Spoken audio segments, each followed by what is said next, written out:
how's this experience for you? I mean, dealing with the media as much as I know you have. I mean, you seem to me a very, like, I think you'd prefer to just not have to talk to us if you didn't want, kind of reserved and just want to fight. So what's it been like for you, this process of understanding, like, you've got to be out there and doing interviews and talking?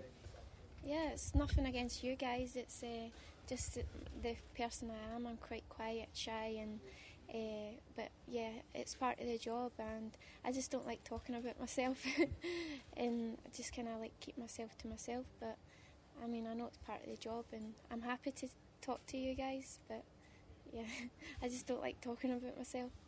So once you said you're shy and a very quiet person, why did you choose sport like this, public sport, right?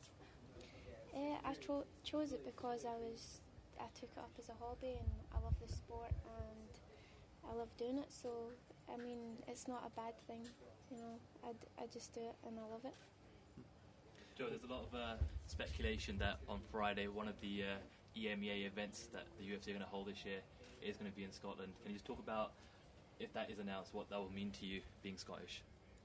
It'd be awesome if they announced it, and just not for me, for the sport. I think in Scotland we need a boost, and obviously it'll give opportunities to some of my teammates, hopefully, open doors. So yeah, but if I was part of it, it's the first time they come to Scotland, so it would be awesome.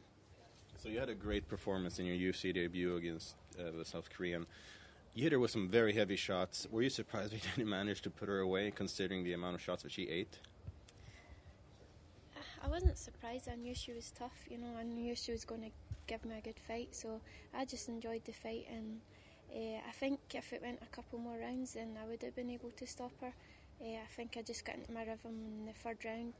She was southpaw, and southpaw is sometimes a wee bit not hard to deal with, but you have to kind of tailor some things to their southpaw stance. So, but yeah, I think I would have stopped her in a couple of rounds. And like you said, you were back in the gym on a Monday afterwards, but ready to train, ready to fight. Anyone in particular that pops up on your radar that you think might be a good fight for you? I'm number 6 now, so I'm looking up, and the next one up is Tisha, so she's ranked number 5, and if I have to go up the rankings, then that's what I'll do. And obviously I like to stay active, so that would be another 5 fights, so I would be looking for that. That would be cool. Jealous that maybe you can't fight here on Saturday night with 25,000 plus fans are going to expected in the arena?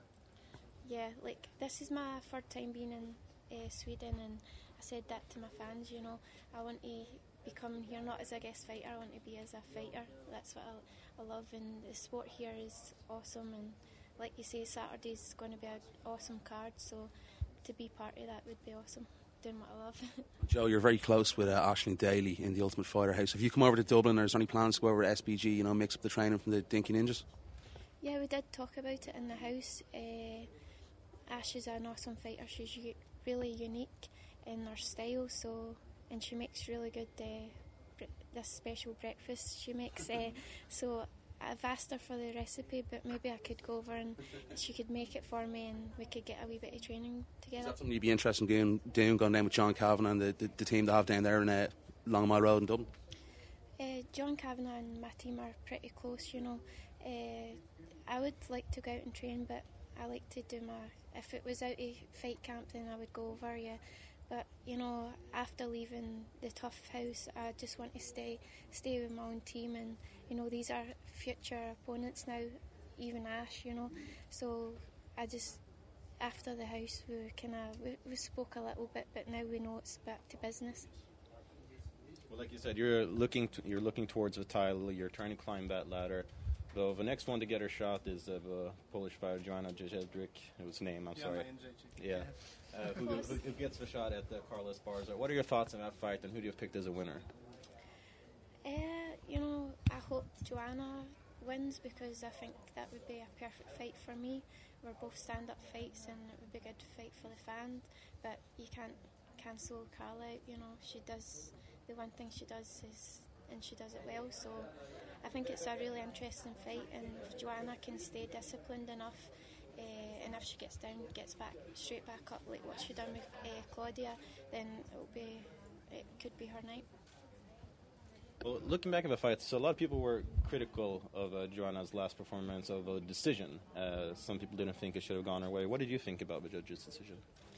Yeah, I thought it was really close, and I'm not a judge, I'm a fighter, you know. I was looking at them, and I thought it was really uncool the way she was dealing with her fingers and stuff. I thought that's not good, but yeah, it was pretty close. But like I say, I'm not a judge, so.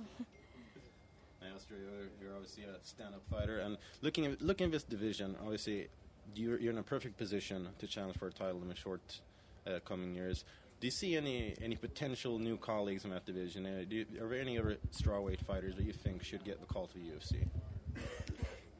Outside of the UFC, you know, you've got Katya, who's Invicta champion, who has only been beaten by me. So maybe if she wants to come in and we can do it again, then I think she deserves a shot, especially if she's the Invicta champion. And then whoever fights her and maybe beats her, then they obviously deserve a spot, but no one else. I'm just concentrating on the girls that are in here. Yeah. Well, we've got a huge fight coming up this weekend, but also next week we've got a mega fight in Las Vegas. Anderson Silva versus Nick Diaz. I just want to, what are your thoughts on that fight, and who do you pick as a winner in that bout? I'm going to go with my favourite fighter, Anderson. I think Diaz has not really changed the fighter, so I think Anderson will win, hopefully by knockout. Thanks, Joe. Thanks, Jojo. Ciao, ciao.